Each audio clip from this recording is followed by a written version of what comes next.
đó đâu xí này, không nào. Đâu vậy đó,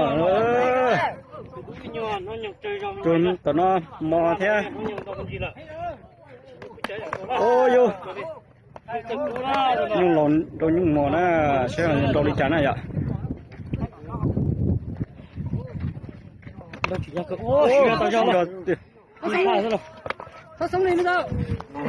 Coi chỉ có lại cán ra để sống chơi nhớ tao. Đâu nhà sao nó mà chỉ rằng này đó. Đây số ta cái sự đó. Bây giờ cái dọc là cái.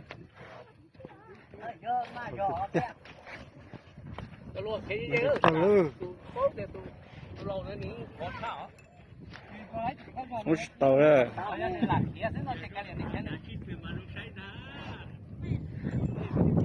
Trời tao cũng trời.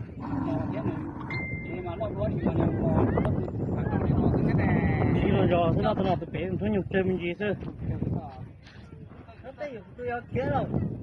Cú là trong cái nhà gỗ này tụi bên đã tụi lỗi như cú lý do mình chỉ cú vậy à? Ôi nó tụi lỗi nó to đấy. Ôi phát địa nè. Tụi nó. Tụi nó miền đông mớiยังขึ้นชามtàu lửa nè. Cái gì đó?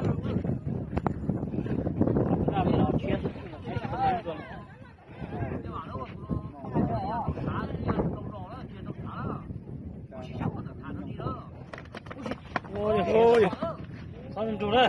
Trụ tàu đấy.